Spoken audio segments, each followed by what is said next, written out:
잠시만요. 저기 중간에 여성분. 네, 중간에 네. 정장 입은 여성분. 네. 감사합니다. 약간 청년들이 원하는 일자리가 되게 다양할 수 있을 것 같아서 그걸 보태려고 마이크를 잡았습니다. 저는 아까 말씀해 주셨던 안정적인 직장인 초등교사를 그만두고 기후 일자리를 찾아 떠난 조혜원입니다. 이제 기후 문제에 전념하게 된 건 사실 기후 위기가 미래 세대의 부를 구조적으로 결정하기 때문인데요. 최근에 기상청 한국은행은 1.5도를 지키지 못했을 때 장기적으로 GDP가 20% 정도 감소한다고 발표한 바 있습니다. 저는 이 기후 위기를 기회로 바꿔주셨으면 하는데요. 제 질문은 그리고 제안은 정부 차원의 친환경 그리고 재생에너지 시장 확대와 일자리 확대 방안을 어떻게 할 수 있을지에 대한 것입니다. 청년 미래 세대가 가장 걱정하는 문제 중에 하나가 기후위기인데요. WHO에서 공식 인정한 바와 같이 기후 우울, 불안, 나아가 탄소 배출을 걱정하면서 아이를 낳지 않겠다고 결심하는 친구들도 있습니다. 한편 석탄 화력 발전소에 입사를 했다가 탄소 다배출 기업에서 일하는 것에 대한 죄책감으로 이직을 고려하는 청년 친구들도 다수 존재합니다. 지금 청년들은 단순한 직업으로서의 일이 아니라 성취감을 느낄 수 있는 일자리를 원합니다. 전 세계적으로 에너지, 배터리 시장은 가장 큰 성장 동력으로 평가되는데요. 안타깝게도 하나큐셀 같은 태양광 기업이 국내에 철수하고 있고 풍력을 하는 기업도 얼마 없습니다. 전기차, 배터리마저도 국내 투자보다는 미국 공장 건설에 열을 올리고 있는데요. 제가 생각해본 바로는 정부가 강력한 탄소 감축 목표를 설정하면 기업들이 기후 투자를 활성화하고 그에 따라 탄소 가격도 올라갈 수 있다고 생각합니다. 이에 따른 정부 투자가 수반된다면 기후 일자리도 많이 생길 것 같습니다. 이런 내용들을 정책 제안에 조금 넣어들고 싶고요.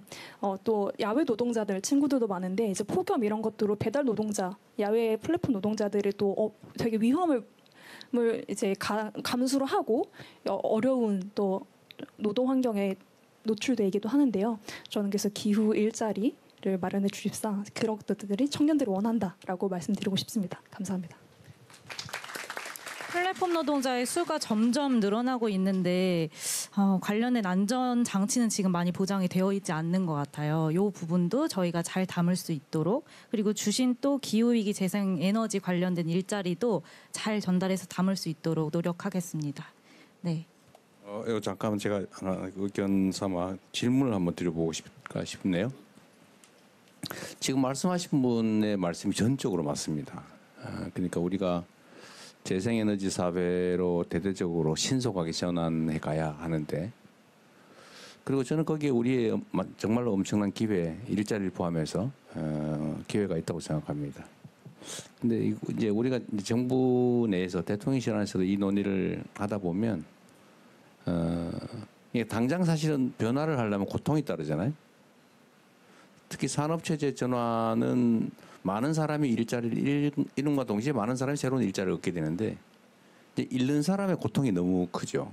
그러니까 물론 그걸 전환하기 위해서 뭐 재교육을 하고 또는 지원하고 이런 것들을 하긴 하지만 그래도 당장 예를 들어 석탄 발전소를 폐쇄한다.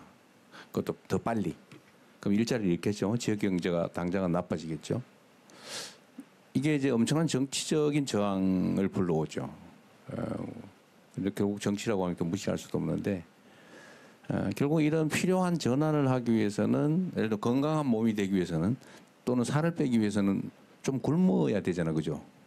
먹는 걸 줄이는 게 살 빼는 제일 첩경 아닌가요? 뭐 운동도 열심히 해야 되지만 근데 쉽지 않죠.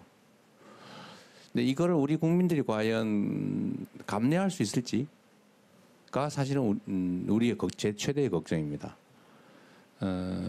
더 나은 상황을 위해서 더 작은 고통을 감내해야 되는데 물론 여긴 또 약간 정치적인 요소들도 있어요. 공격이 있죠. 공격과 선동이 있습니다. 정치적 이익을 위해서 더 나은 상황을 위한 작은 고통을 이제 침소봉대하는 거죠. 여러분들 보시기에는 어떠세요? 예를 들면 정말 우리 좀 전에 말씀하신 분 말씀처럼 우리가 재생에너지로 대대적인 전환을 해야 되고 거기 새로운 기회가 분명히 있고 그러나 그 전환 과정에서 단기적으로 많은 사람들이 고통을 겪게 될 텐데 그걸 과연 우리 사회에서 감내할 수 있을지 이거를 정부 정책으로 대대적으로 밀어붙일 때 과연 수용성이 얼마나 될지 여러분들은 좀 어떠세요? 그러니까 한번 견딜 수 있다. 한번 손 한번 들어볼까요? 견딜 수 있다. 한번 견디기 어렵다. 더 많죠. 이게 물론 우리 여기서 상당히 많은 논의를 하고 사실은 긍정적 답이 훨씬 더 많을 걸로 기대되는 상황임에도 불구하고 실제는 그렇지 못하죠. 어쨌든 이 문제도 사실 우리가 함께 풀어야 될 상당히 중요한 문제입니다. 우리가 새로운 변화를 위해서 현재의 고통을 감내할 수 있을 것이냐. 어쨌든 한번 같이 고민해 보죠. 네, 관련해서는 더 많은 고민과 논의를 함께 해나갔으면 좋겠습니다. 저희 시간이 되어서요. 이제